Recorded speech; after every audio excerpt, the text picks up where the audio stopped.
Bueno, cuántas cosas se han compartido y qué bien que el Señor habla a los corazones y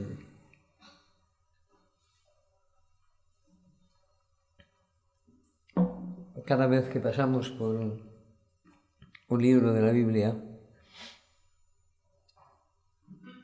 se recibe mucho y se vive y se comparte, y eso es una bendición muy grande del Señor y de su presencia con nosotros y entre nosotros y en nosotros. Bueno, Santiago fue escrita entre los años 45 o 50, unos 10 años antes que Pablo escribiera Romanos. Y la primera carta de Pedro en el año 63 y la segunda carta de Pedro en el año 64. Así que Santiago nos dice que la fe es algo precioso, es un don de gracia de Dios alcanzado por la justicia de nuestro Dios y Salvador Jesucristo. En la segunda de Pedro 1 dice: Simón Pedro, siervo y apóstol de Jesucristo, a los que habéis alcanzado por la justicia de nuestro Dios y Salvador Jesucristo una fe igualmente preciosa que la nuestra. Gracia y paz os sean multiplicadas en el conocimiento de Dios y de nuestro Señor Jesús. La primera carta de Pedro,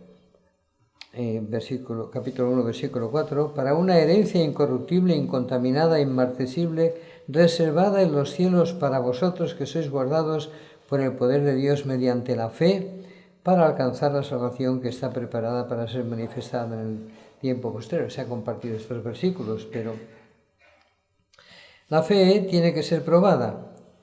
Dios hace pasar a sus hijos por circunstancias en las que la profesión de la boca es probada en la vida.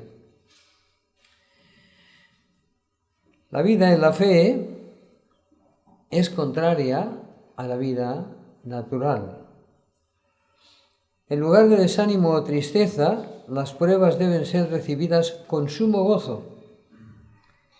Recordemos que el espíritu triste seca los huesos, mas el corazón alegre tiene un banquete continuo, nos dice la palabra, ¿verdad? Así que en Santiago se ha compartido también, capítulo 1, versículo 2, hermanos míos, tened por sumo gozo cuando os halléis en diversas pruebas, sabiendo que la prueba de vuestra fe produce paciencia, mas tenga la paciencia su obra completa para que seáis perfectos y cabales sin que os falte cosa alguna. Así que la prueba de la fe produce paciencia. Y la paciencia trabaja en el creyente hasta completar su obra, que es hacerle perfecto y cabal, sin falta de nada. Esto es lo que nos dice la palabra en Santiago. Y si alguno de vosotros tiene falta de sabiduría, pídala a Dios, el cual da a todos abundantemente y sin reproche, y le será dada, pero pida con fe, no dudando nada, porque el que duda es semejante a la onda del mar, que es arrastrada por el viento y echada de una parte a otra. No piense, pues, quien haga tal o quien tal haga, que recibirá cosa alguna del Señor. El hombre de doble ánimo es inconstante en todos sus caminos. Así que sin fe es imposible agradar a Dios o ser oído por Él. Hebreos 11:6, pero sin fe es imposible agradar a Dios, porque es necesario que el que se acerca a Dios crea que le hay, que es galardonador de los que le buscan. Y el doble ánimo es un estado mortal. El hombre de doble ánimo es inconstante en todos sus caminos. Y en el versículo 12, este capítulo 1 de Santiago, bienaventurado el varón que soporta la tentación, porque cuando haya resistido la prueba recibirá la corona de vida que Dios ha prometido a los que le aman. La corona, la manifestación, la experiencia plena de la vida es el final de este periodo, no de prueba, sino de pruebas. El genuino creyente no está en probación, sino eterna, segura y completamente salvo. Y esto es algo tan maravilloso, ¿verdad? Pasamos por pruebas, pero no estamos en un periodo de probación, a ver si aprobamos o no aprobamos.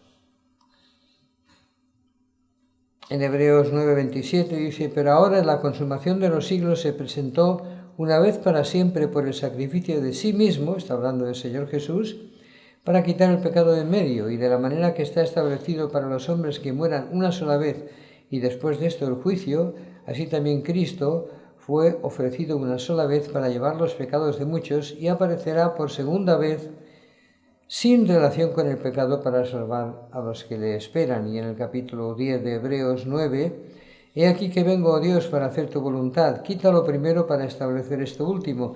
En esa voluntad somos santificados mediante la ofrenda del cuerpo de Jesucristo, hecha una vez para siempre.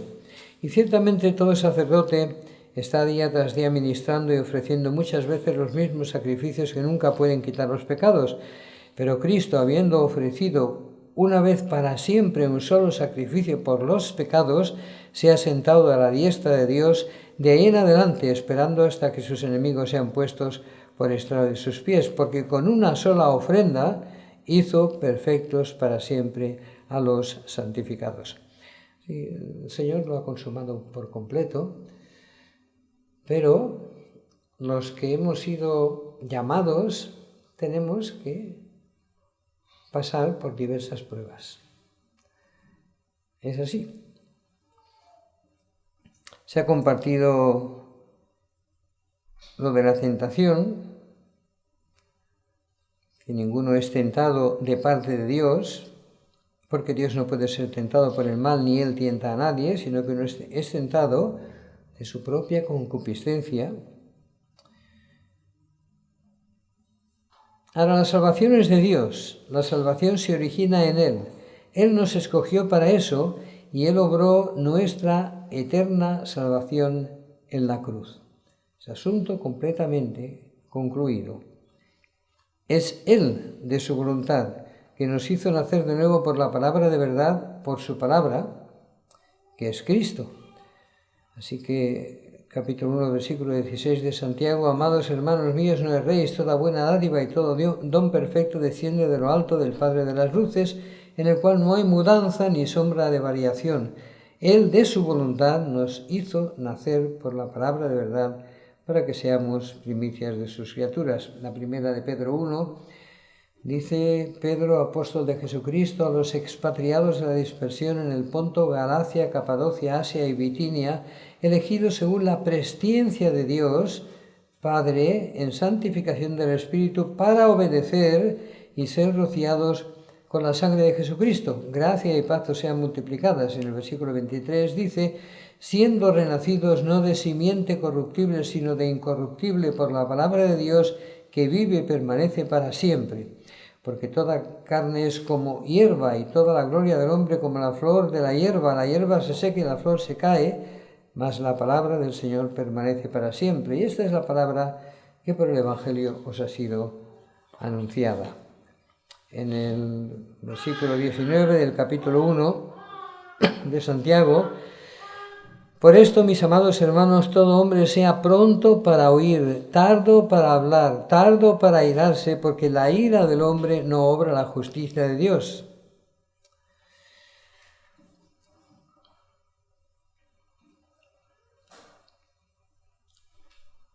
En el versículo 22, sed hacedores de la palabra y no tan solamente oidores, engañándoos a vosotros mismos, porque si alguno es oidor de la palabra, pero no hacedor de ella, este es semejante al hombre que considera en un espejo su rostro natural, porque él se considera a sí mismo y se va, y luego olvida cómo era.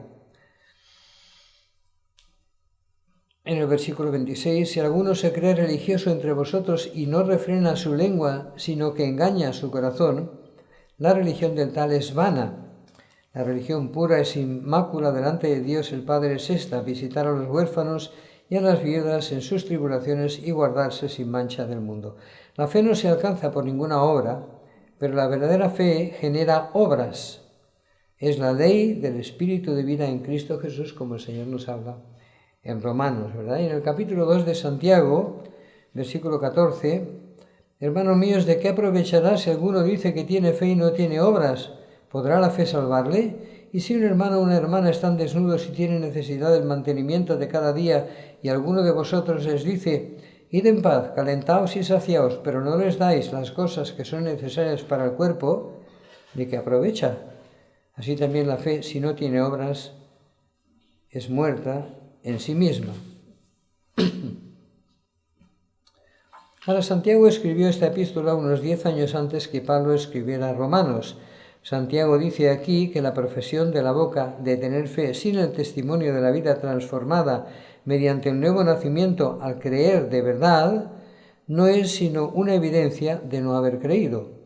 Pablo completa el tema de forma concluyente y total en Romanos, de modo que no queda ninguna duda. Romanos nos dice en 3:28, concluimos pues que el hombre es justificado por fe sin las obras de la ley. Tenemos diferentes lugares y lo sabemos, ¿verdad? Ahora, dice Santiago en el capítulo 2, versículo 26, porque como el cuerpo sin espíritu está muerto, así también la fe sin obras está muerta. Veamos, ninguna sabiduría de nosotros mismos es verdadera sabiduría, sino oscuridad y muerte. Nuestra sabiduría exclusiva es Cristo. Y como hemos compartido tantas veces, y hoy también se ha citado en la primera de los Corintios capítulo 1, versículos del 26 al 31, y nos habla, pues, a quiénes ha escogido Dios, ¿verdad? Y que mas por él estáis vosotros en Cristo Jesús, el cual nos ha sido hecho por Dios sabiduría, justicia, santificación y redención. Porque Dios escogió lo necio del mundo y lo débil del mundo y lo vil del mundo y lo menospreciado y lo que no es. Así. ¿Ves que estamos en una buena clasificación, ¿verdad? Se ha compartido también, no os hagáis maestros muchos de vosotros, ya se ha compartido este capítulo 3, y después en el versículo 13 del capítulo 3, ¿quién es sabio y entendido entre vosotros? Muestre por la buena conducta sus obras en sabia mansedumbre. Pero si tenéis celos amargos y contención en vuestro corazón, no os jactéis, ni mintáis contra la verdad, porque esta sabiduría no es la que desciende de lo alto, sino terrenal, animal, diabólica, endemoniada. ¿Verdad? Bueno, pero que son creyentes, sí. Bueno, pero si tenéis celos amargos y contención en vuestro corazón, no es, ¿no?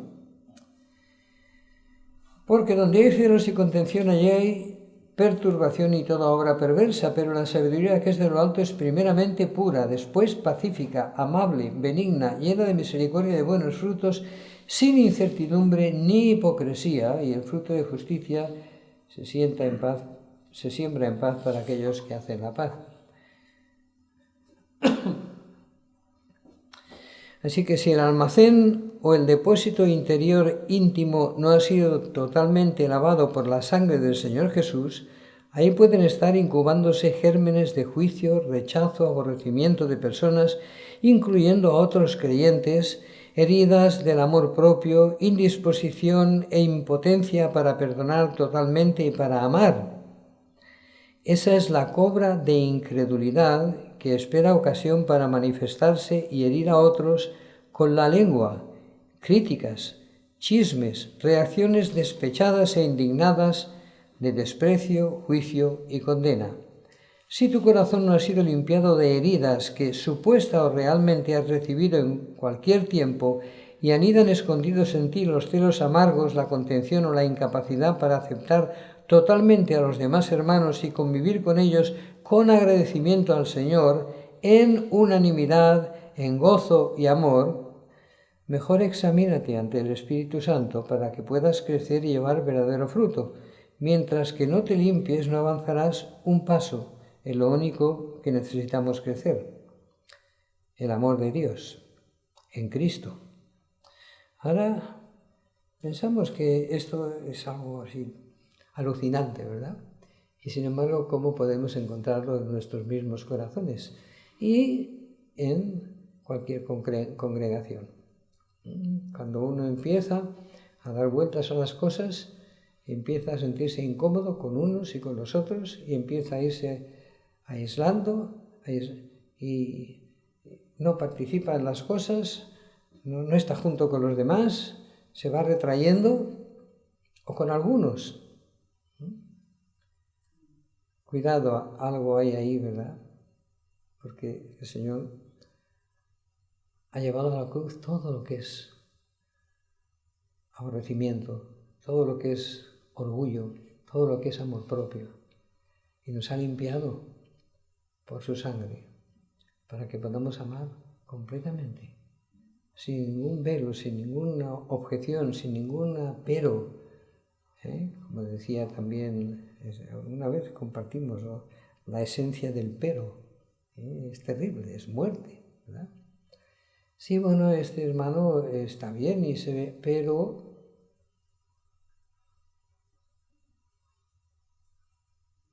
y es así. Así que es algo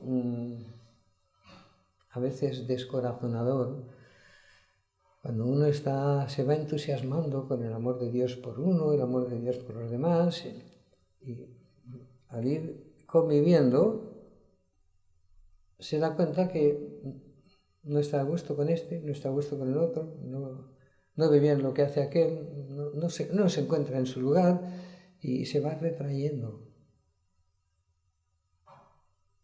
Es un veneno mortal, ¿verdad?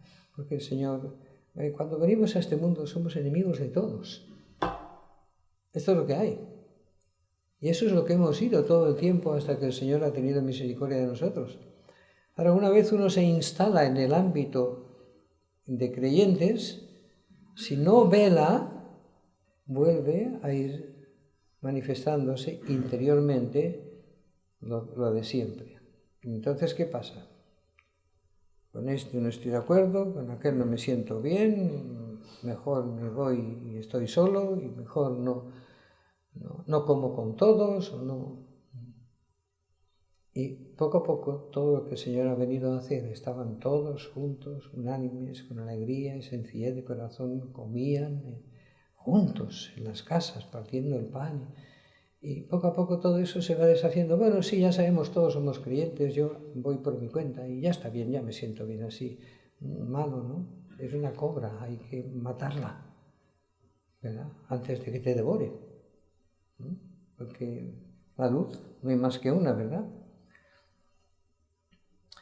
Así que el Espíritu de Dios y por tanto la naturaleza de los genuinos hijos de Dios nacidos de Él, aborrecen el mal, el pecado, el mundo, sus obras, su amistad y las cosas que están en él. No solo las cosas malas del mundo, sino su espíritu, su ambiente, su talante, sus criterios, su modo de vida, sus diversiones, sus distracciones, su manera de vestir, sus metas, sus aficiones, todo. Oh almas adúlteras, Santiago 4:4, ¿no sabéis que la amistad del mundo es enemistad contra Dios? Cualquiera pues que quiera ser amigo del mundo se constituye enemigo de Dios. 1 Juan 2:15, no améis al mundo ni las cosas que están en el mundo. Si alguno ama al mundo, el amor del Padre no está en él, porque todo lo que hay en el mundo, los deseos de la carne, los deseos de los ojos y la vanagloria de la vida no proviene del Padre, sino del mundo. Y el mundo pasa y sus deseos, pero el que hace la voluntad de Dios permanece para siempre. Todo lo que hay en el mundo. No, pero en el mundo hay cosas buenas, hay cosas nobles, hay cosas que en realidad lo que buscan, todo lo que hay en el mundo. ¿Crees a Dios o crees a tu corazón que es engañoso más que todas las cosas y desesperadamente malo? ¿Verdad?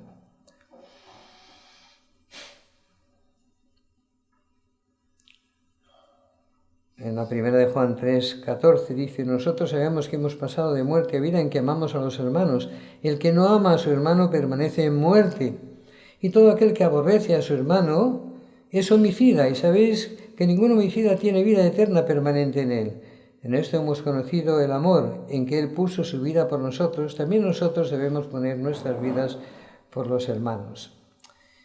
Y las cosas que nos dice la palabra son tan sencillas y lógicas y claras, ¿verdad? Él ha puesto su vida por nosotros. Si yo no puedo poner mi vida por mis hermanos, entonces no es Él el que está viviendo en mí. Tan sencillo como eso, ¿verdad? Si tengo mal contra un hermano, ya no es Él. Bueno, pero es no solo contra un hermano o contra 3, ¿no? Bueno, sigue. Pero es que bueno, contra 4 también. Y contra la familia esta, que no. Y contra este. Es que es difícil la convivencia. Claro, es imposible. Hemos nacido incompatibles. Sí que cuando llega esa clásica consulta de una mujer o de un hombre y va al psicólogo o al psiquiatra. Y bueno, ¿qué le pasa? Mire, que somos incompatibles. Y eso es desde que naciste. Claro, es así. Así que la cosa es darse cuenta que nacemos así, crecemos así y estamos desarrollando esa incompatibilidad y ese juicio contra todos siempre.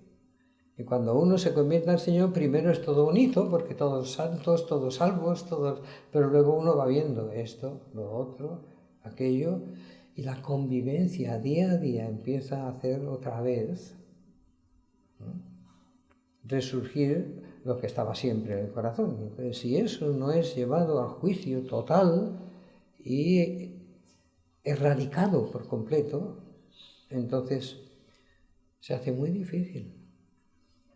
¿Verdad? Unos dicen, no, pero cuando te conviertes, entonces hay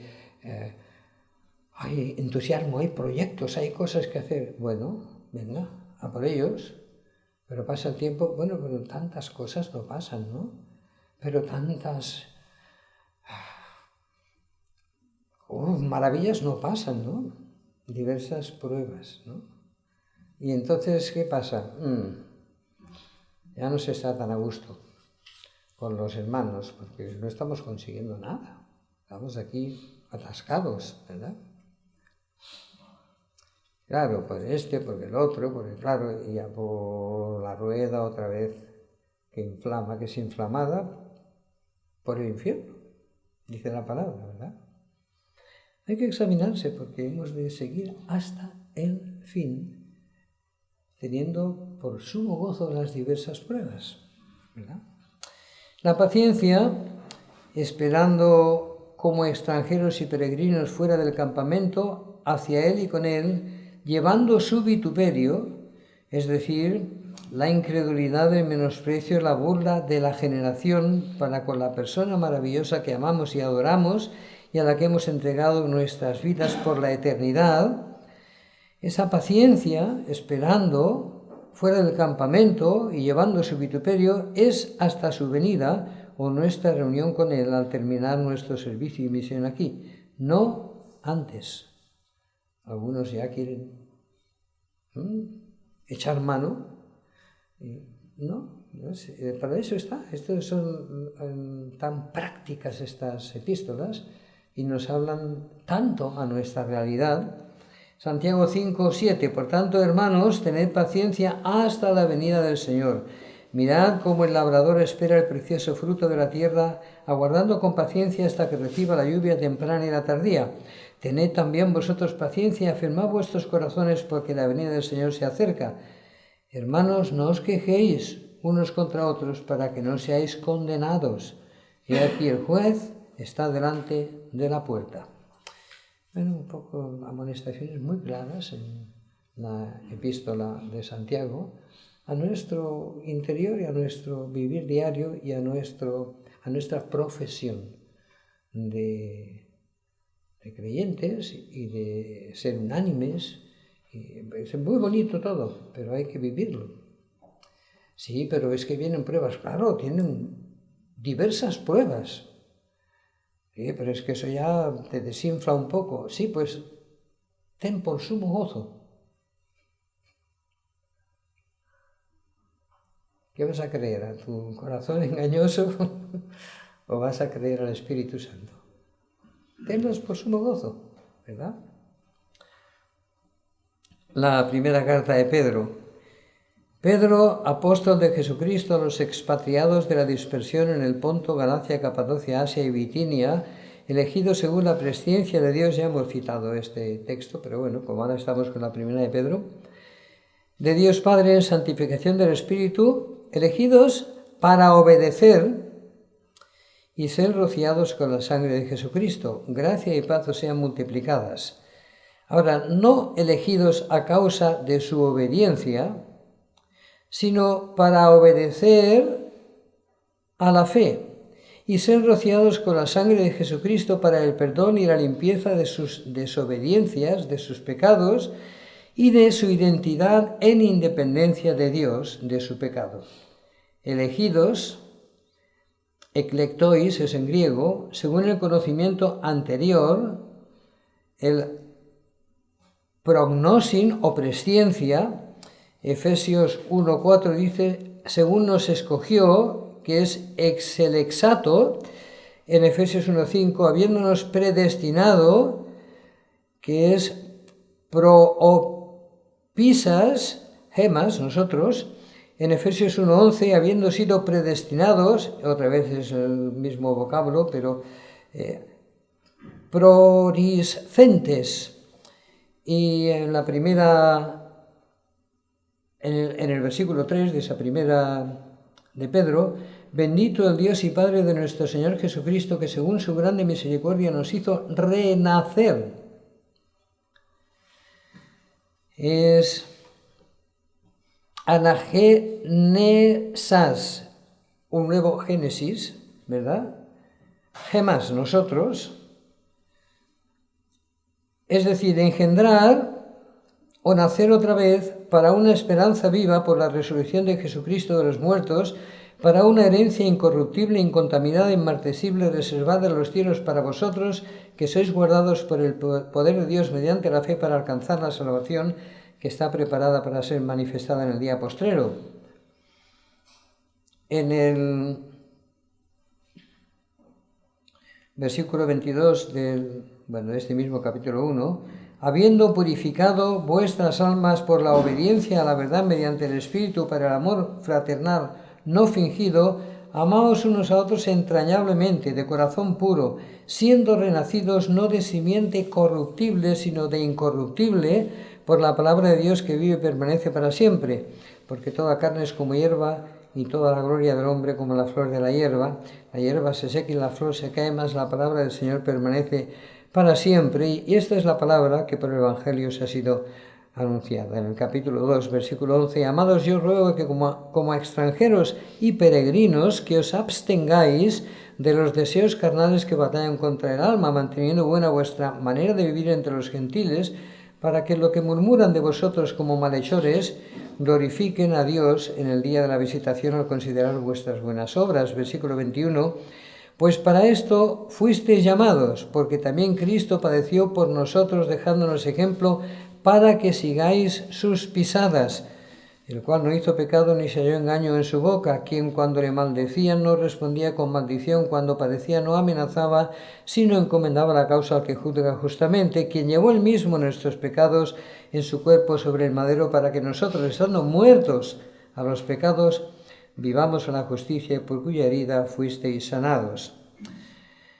Ahora, volviendo a lo que era desde el principio, en el matrimonio, en el capítulo 3 de la primera de Pedro, asimismo vosotras mujeres estad sujetas a vuestros maridos, para que también los que no creen a la palabra sean ganados sin palabra por la conducta de sus esposas, considerando vuestra conducta casta y respetuosa. Es decir, se está refiriendo a hermanas que tienen maridos inconversos, que conociendo la fe de ellas, consienten en vivir con ellas y ellas han de sujetarse a sus maridos mostrando una conducta casta y respetuosa. La primera a los Corintios 7, 12, y a los demás digo yo, no el Señor, si algún hermano tiene mujer que no sea creyente y ella consiente en vivir con él, no la abandone, y si una mujer tiene marido que no sea creyente y él consiente en vivir con ella, no lo abandone, porque el marido incrédulo es santificado en la mujer y la mujer incrédula en el marido, pues de otra manera vuestros hijos serían inmundos, mientras que ahora son santos. Pero si el incrédulo se separa, sepárese, porque no está el hermano o la hermana sujeto a servidumbre en semejante caso, porque a paz nos llamó Dios. 1 Pedro 3:3. Vuestro atavío no sea el externo de peinados ostentosos, de adornos de oro o de vestidos lujosos, sino el interno, el del corazón, en el incorruptible ornato de un espíritu afable y apacible, que es de grande estima delante de Dios. Qué bonito cuando oímos de verdad la palabra y nos damos cuenta de lo que nos está diciendo.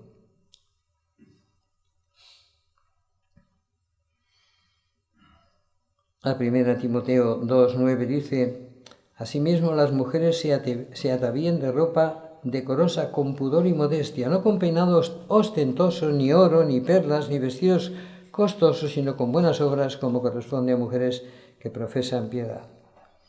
Ahora, el atavío de las mujeres tiene que expresar castidad, respeto, decoro, pudor, modestia y temor. Temor reverente, temor positivo hacia su marido, honrándolo ante los demás.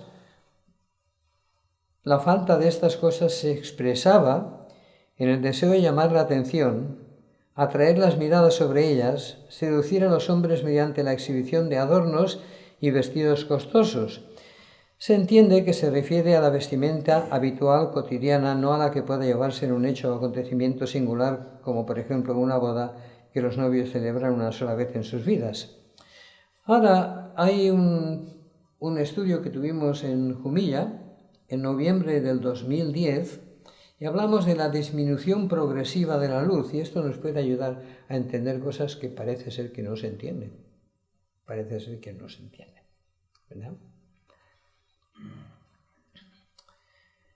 Si la disminución fuera de 1 lumen por año y la totalidad de la luz fueran 500 lúmenes, en 500 años se llegaría a la oscuridad total.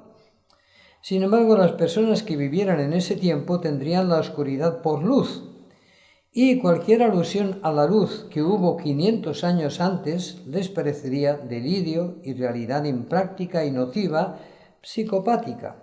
Si se insistiera en referirse a la luz como en realidad era, se tendría a la tal o las tales personas por peligrosas, desmoralizadoras del pueblo y desanimadoras de las tareas de fabricar, encender, comercializar teas o luces artificiales, porque no habría ninguna luz.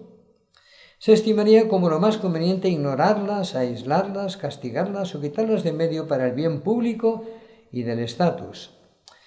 Si consideramos el vestido de la mujer desde el cuello hasta el suelo, y cada año se acorta la medida en 1 centímetro de la falda y medio centímetro de la blusa, cada año apenas se notaría cambio alguno, y durante todo el año se acostumbraría la gente a las medidas en vigor.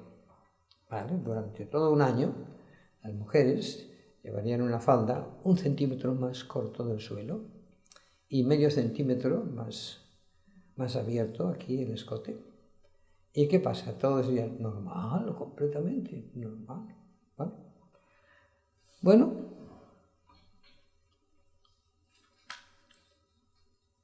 la mujer que hubiera nacido en el año que se llevaban las faldas hasta el suelo y las blusas hasta el cuello, a sus 15 años ya vestiría faldas 15 centímetros más cortas y blusas 7 centímetros y medio más escotadas. Esa misma mujer, al cumplir los 50, vestiría una falda a 50 centímetros de los pies y una blusa con 25 centímetros de escote.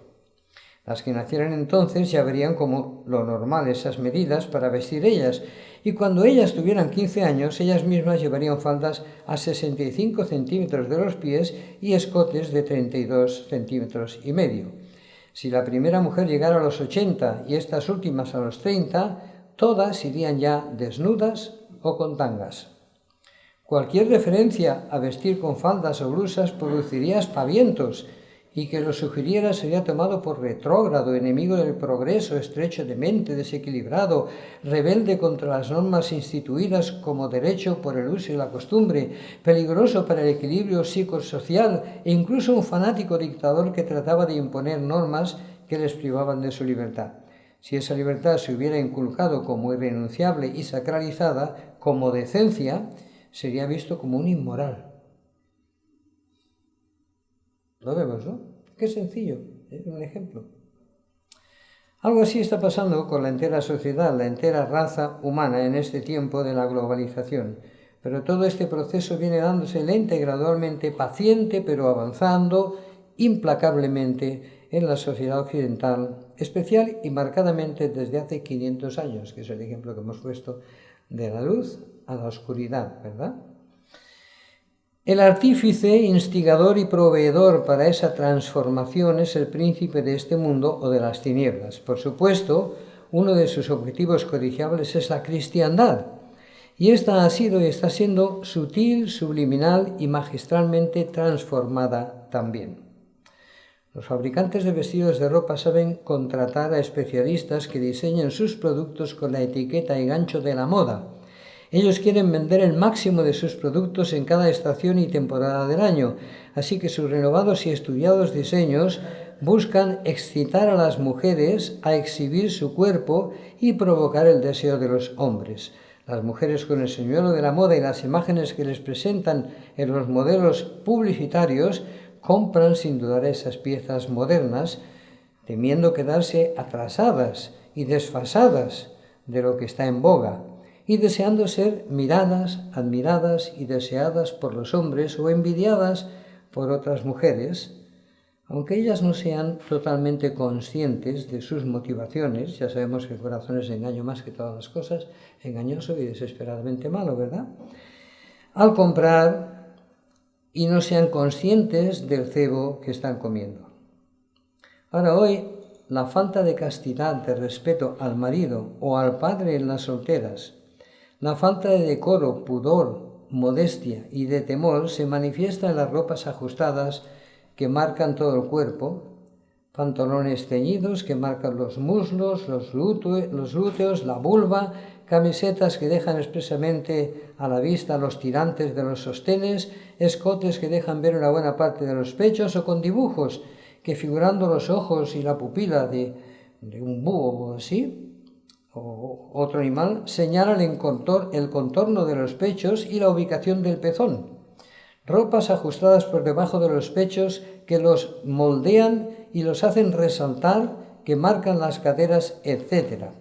Sin hablar de las fundas como los leggings o pantalones cortos que dejan todas las piernas al aire, casi como bragas. Esto es normal en la sociedad corrompida e inmoral que ha rechazado a Dios y lo ha echado de su conciencia y sistema, y que se jacta desvergonzadamente de desafiar a Dios, contradiciendo todo lo que Él manda y holgándose en dignificar todo lo que Él prohíbe y aborrece. Ahora, ¿qué dicen? Bueno, ¿y qué? Este cuerpo no es mío, y si yo me desnudo, como ahora se están desnudando mujeres para la campaña de Hillary Clinton, se desnuda, ¿y qué? Es mío, ¿qué mal hago? Es mío, hago lo que quiero. Sí, si no hubiera Dios, sí. Pero Dios existe, y Dios es moral, y Dios ha dado unas normas para la mujer y para el hombre, ¿verdad? Así que algunas creyentes o hijas de creyentes con escaso conocimiento verdadero e íntimo del Señor, aunque memoricen versículos y con exigua sensibilidad al Espíritu Santo, usan ingenuamente, o no tan ingenuamente, esas prendas, pero ese uso es claramente indigno en hijas de Dios, y deshonran a Dios, a sus maridos, a sus padres, a la congregación y a la iglesia de Dios. El cuerpo no es de la mujer, es del Señor, para el Señor, y en el matrimonio el Señor lo ha diseñado para el marido, no para exhibirlo ante los hombres. Así que la mujer que tiene verdadero conocimiento y temor del Señor guarda su cuerpo para el Señor, y si es casada, para su marido. La primera carta a los Corintios 6, 19, ¿o ignoráis que vuestro cuerpo es templo del Espíritu Santo, el cual está en vosotros, el cual tenéis de Dios, y que no sois vuestros, porque habéis sido comprados por precio? Glorificad pues a Dios en vuestro cuerpo y en vuestro espíritu, los cuales son de Dios. En Génesis 2, 18, y dijo Jehová Dios, no es bueno que el hombre esté solo, le haré ayuda idónea para él. Y Jehová Dios formó pues de la tierra a toda bestia del campo y a toda ave de los cielos, y los trajo a Adán para que viese cómo los había de llamar, y todo lo que Adán llamó a los animales vivientes, ese es su nombre. Y puso Adán nombre a toda bestia y ave de los cielos, y a todo ganado del campo, mas para Adán no se halló ayuda idónea para él. Entonces Jehová Dios hizo caer un sueño profundo sobre Adán, y mientras éste dormía, tomó una de sus costillas y cerró la carne en su lugar, y de la costilla que Jehová Dios tomó del hombre, hizo una mujer y la trajo al hombre. Dijo entonces Adán, esto es ahora hueso de mis huesos y carne de mi carne, esta será llamada varona, porque del varón fue tomada. Será llamada Isha, porque del Ish fue tomada. Por tanto, dejará el hombre a su padre y a su madre, y se unirá a su mujer, y serán una sola carne. 1 Timoteo 2:11. La mujer aprenda en silencio con toda sujeción, porque no permito a la mujer enseñar ni ejercer dominio sobre el hombre, sino estar en silencio, porque Adán fue formado primero, después Eva. Y Adán no fue engañado, sino que la mujer, siendo engañada, incurrió en transgresión, pero se salvará, engendrando hijos, y permanece en fe, amor y santificación con modestia. 1 Pedro 3:5. Porque así también se ataviaban en otro tiempo aquellas santas mujeres que esperaban en Dios, estando sujetas a sus maridos, como Sara obedecía a Abraham llamándole Señor, de lo cual vosotras habéis venido a ser hijas si hacéis el bien sin temer ninguna amenaza. Vosotros, maridos, igualmente vivid con ella sabiamente, dando honor a la mujer como a vaso más frágil y como a coherederas de la gracia de la vida, para que vuestras oraciones no tengan estorbo. Entonces, algunos dicen, bueno, sí, Sara llamaba a Señor a Abraham. Sí, esto es una Señor, como decir, periquito, ¿verdad? No es así. Sara le llamaba Señor. Y para que no tengamos ninguna duda, la Escritura nos da testimonio. En Génesis 18:10, entonces dijo, de cierto volveré a ti, y según el tiempo de la vida de aquí, que Sara, tu mujer, tendrá un hijo. Y Sara escuchaba a la puerta de la tienda que estaba detrás de él. Y Abraham y Sara eran viejos, de edad avanzada, y a Sara le había cesado ya la costumbre de las mujeres. Se rió pues Sara entre sí, diciendo, entre sí, no al público, sino entre sí, después que he envejecido tendré deleite, siendo también mi Señor ya viejo. Sara le llamaba Señor en su intimidad y además en su comunicación con él. No era un título así puesto porque sí, sino que lo sentía como Señor de ella, ¿verdad? Y así ella obedecía en todo a Abraham, ¿no? Bueno, es difícil, ¿verdad? No. La mujer que se entrega de verdad al Señor y se abandona al Señor, está en su corazón esa obediencia y ese respeto y ese temor, ¿verdad? En Efesios 5:22 dice, las casadas estén sujetas a sus propios maridos como al Señor. ¿Qué? Como al Señor. ¿Te has oído bien? Sí, como al Señor. Esto es lo que dice la palabra de Dios. La mujer casada que no está sujeta a su propio marido como al Señor, está desobedeciendo al Señor, deshonrándole, deshonrando a su marido, y no puede tener esa paz que da la total adecuación, el encaje exacto en el lugar que Dios le ha dado, ¿verdad?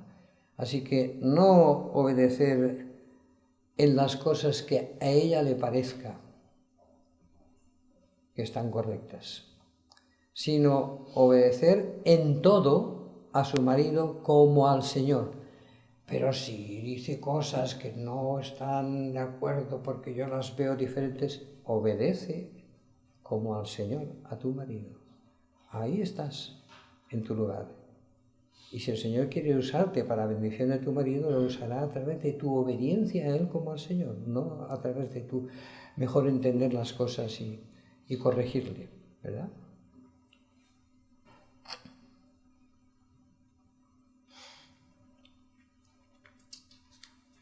Porque el marido es cabeza de la mujer, así como Cristo es cabeza de la Iglesia, la cual es su cuerpo, y Él es su Salvador.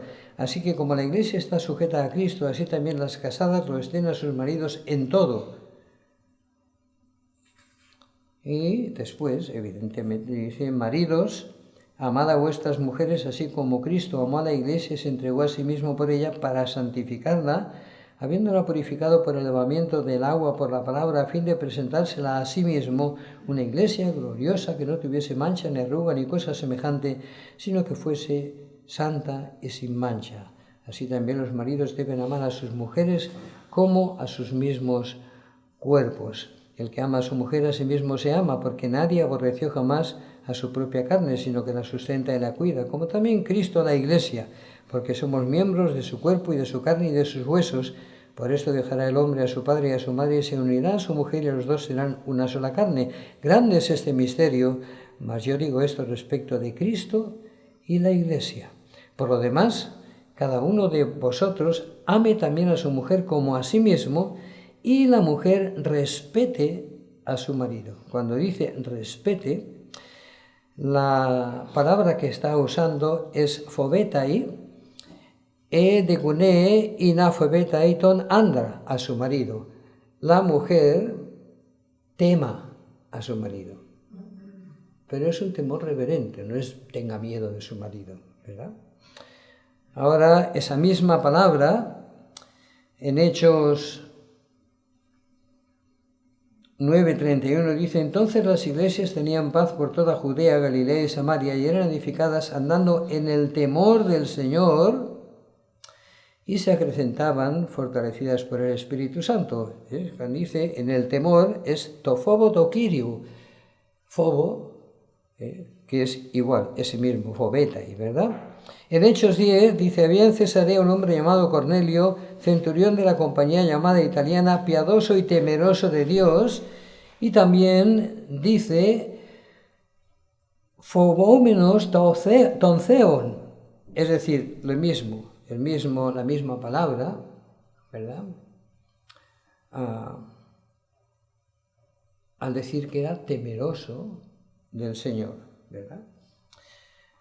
En la primera carta a los Corintios 14:36, vuestras mujeres callen en las congregaciones porque no les es permitido hablar, sino que estén sujetas como también la ley lo dice. Si quieren aprender algo, pregunten en casa a sus maridos, porque es indecoroso que una mujer hable en la congregación. ¿Acaso ha salido de vosotros la palabra de Dios o solo a vosotros ha llegado? Si alguno se cree profeta o espiritual, reconozca que lo que os escribo son mandamientos del Señor. Primera de Pedro 1.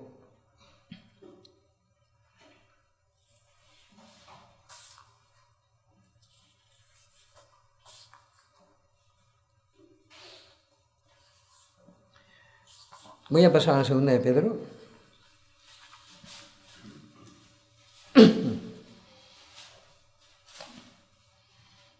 Segunda de Pedro, capítulo 1, versículo 2. Gracia y paz os sean multiplicadas en el conocimiento de Dios y de nuestro Señor Jesús. Como todas las cosas que pertenecen a la vida y a la piedad nos han sido dadas por su divino poder, mediante el conocimiento de aquel que nos llamó por su gloria y excelencia, por medio de las cuales nos ha dado preciosas y grandísimas promesas, para que por ellas llegaseis a ser participantes de la naturaleza divina, habiendo huido de la corrupción que hay en el mundo a causa de la concupiscencia, vosotros también poniendo toda diligencia por esto mismo, añadid a vuestra fe virtud, a la virtud conocimiento, al conocimiento dominio propio, al dominio propio paciencia, a la paciencia piedad, a la piedad afecto fraternal y al afecto fraternal amor.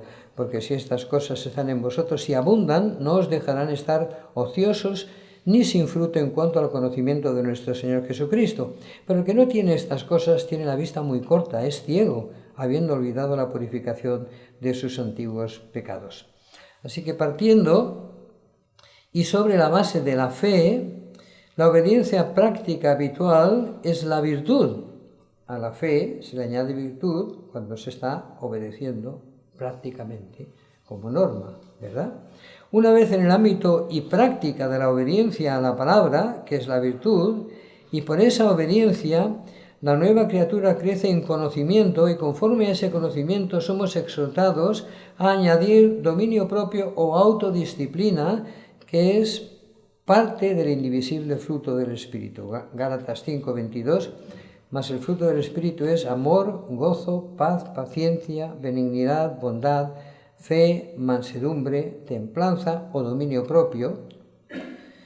Contra tales cosas no hay ley, pero los que son de Cristo han crucificado la carne con sus pasiones y deseos. En la 2 Timoteo 1:6 dice, por lo cual te aconsejo que avives el fuego del don de Dios que está en ti por la imposición de mis manos, porque no nos ha dado Dios espíritu de cobardía, sino de poder, de amor y de dominio propio.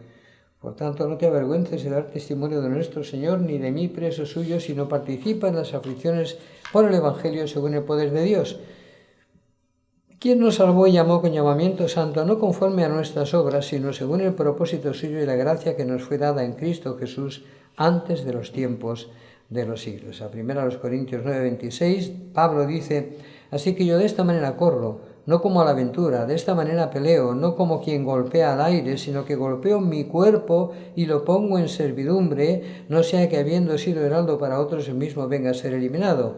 La 2 Corintios 10:3, pues aunque andamos en la carne, no militamos según la carne, porque las almas de nuestra milicia no son carnales, sino poderosas en Dios para la destrucción de fortalezas, derribando argumentos y toda altivez que se levanta contra el conocimiento de Dios, y llevando cautivo todo pensamiento a la obediencia de Cristo.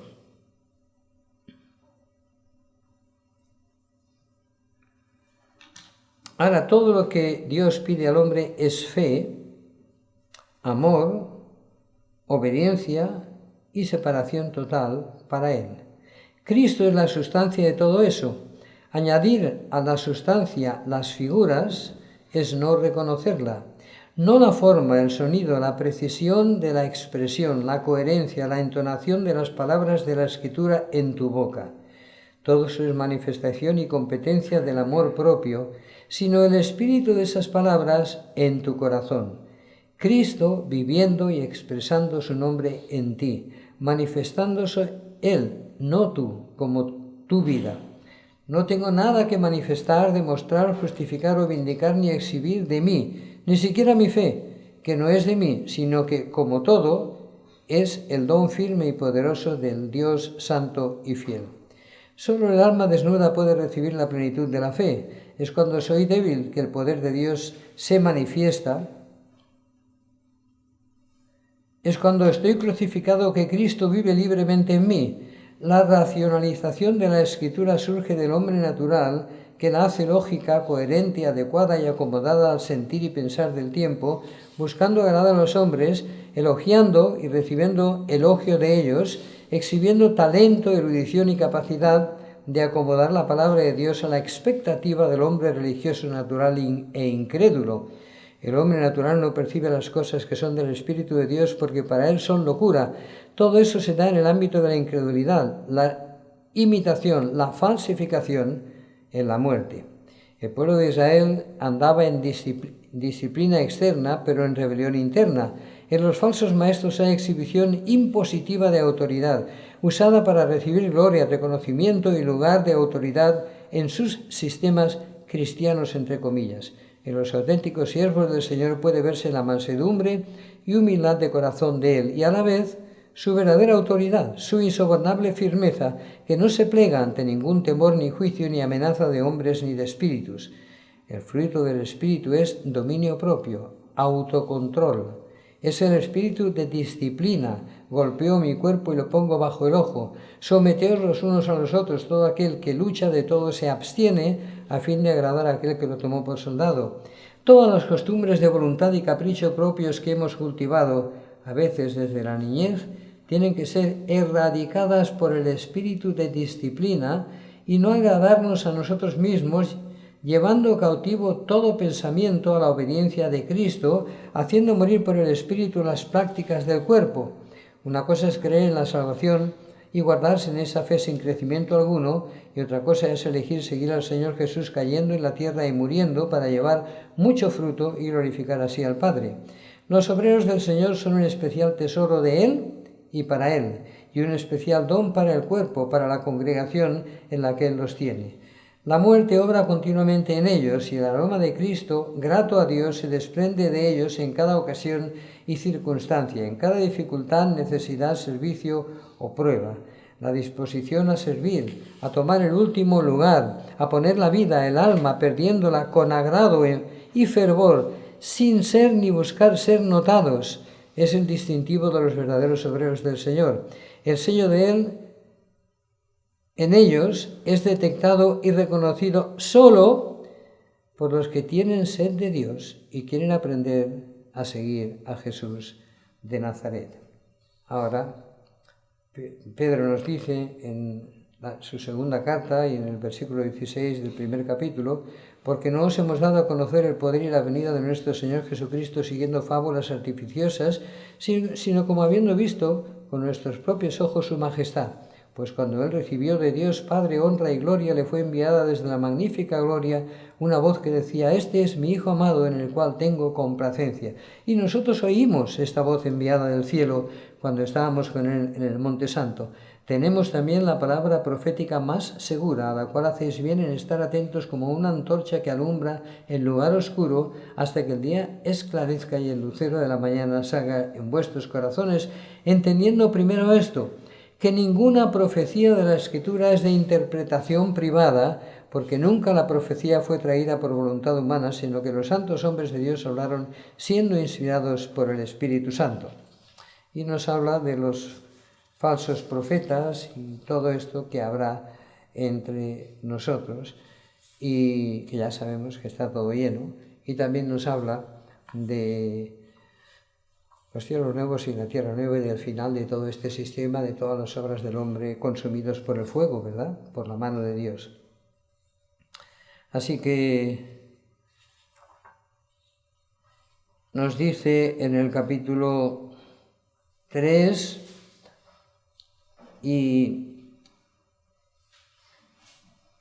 en el versículo 10, pero el día del Señor vendrá como ladrón en la noche, en el cual los cielos pasarán con grande estruendo, y los elementos ardiendo serán deshechos, y la tierra y las obras que en ella hay serán quemadas.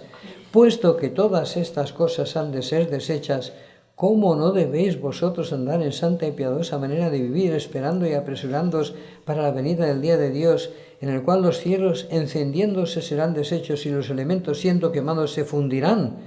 Pero nosotros esperamos, según sus promesas, cielos nuevos y tierra nueva en los cuales mora la justicia. Por lo cual, oh amados, estando en espera de estas cosas, procurad con diligencia ser hallados por Él sin mancha e irreprensibles en paz, y tener entendido que la paciencia de nuestro Señor es para salvación, como también nuestro amado hermano Pablo, según la sabiduría que le ha sido dada, os ha escrito, casi en todas sus epístolas, hablando en ellas de estas cosas, entre las cuales hay algunas difíciles de entender, los cuales los indoctos e inconstantes tuercen, como también las otras escrituras, para su propia perdición. Así que todos estos que juzgan a Pablo y que esto es, que estaba así, que estaba influenciado por Platón, que tenía unos estudios, que tal, que estaba, y que era machista, y aquí está diciendo, lo que Pablo ha revelado ha sido como todas las otras escrituras, palabra de Dios. Clarísimo, ¿vale? Así que todos estos es el espíritu de esta generación, ¿verdad? Desechar todo lo que es obediencia a Dios, conocimiento de Dios, la moral que Dios pide a sus hijos, e implantar lo que cada uno le parece, porque claro, si no está Dios, ¿qué me vas a decir lo que tengo que hacer? ¿Verdad? ¿Cómo sabemos que una iglesia que se llama iglesia cristiana, pues se reúne y se desnudan para estar como Dios los creó? Pero esto no lo dice aquí, ¿no? Por ningún sitio. Es inmoral eso, ¿verdad? Es decir, ¿y qué? Si yo quiero ir así, pues no me ha hecho Dios así. Sí, pero después no irás allí con Él, ¿verdad? El temor de Dios, ¿verdad? Obedecerle en todo, ser reverentes. ¿Y por qué una mujer no puede ir desnuda por la calle o medio desnuda por la calle? Pues claro que puede ir. Si van ya, por lo menos medio desnudas, ¿verdad? Pero Dios está, y la mujer que teme a Dios, la moral de Dios, lo que Dios le ha mandado, lo tiene dentro. Y el Espíritu Santo no le permite hacer cosas que vayan contra esa decencia, esa honestidad, ese recato, esa obediencia a la palabra de Dios, que es lo que está aquí puesto. ¿Cuántas cosas tiene la palabra de Dios que se saben, se dicen y no se... ¿Y cuántas personas hay que están tan afectadas por lo normal, lo que todo el mundo entiende, lo que se hace, lo que se lleva, lo que se han completamente obnubilado, han perdido la sensibilidad hacia el Espíritu Santo y hasta se han cauterizado? Es decir, que lo que diga esto lo leen y vale, lo repetiremos y lo enseñaremos. A mí no me dice nada. Lo vemos, ¿no? Qué bonito es poder entrar de lleno, porque eso es conocer al Señor. Es a este Señor que adoramos, a este que pide este recato para las mujeres y pide también esta conducta para los hombres, de poner la vida por sus esposas, para presentárselas santas y sin mancha, como Cristo a la Iglesia. Estamos en una dimensión maravillosa, estamos en el ámbito, estamos en el universo del Espíritu de Dios. Y todo es diferente, ¿verdad? Así, cuando vemos a una pobre cristiana que va ahí como sea, pues da pena, pero también avergüenza a la Iglesia, a sus padres, a su marido, si está casada, y si no a sus padres, si no está casada, y al Señor. Porque está diciendo que cree y que salva y pero está diciendo no hago caso en nada. Lo vemos, ¿no? Así que son cartas para enseñarnos, para amonestarnos, para corregirnos, y no es para criticar ni juzgar a nadie, sino para abrir la boca y el corazón a la palabra de Dios y recibirla como de Dios y proclamarla como de Dios y vivirla como de Dios. Lo que digan, pues bueno, que digan, ¿verdad? Al Señor le dijeron fuera con ese, ¿verdad? Así que, pero si estamos unidos a Él, estamos unidos a Él.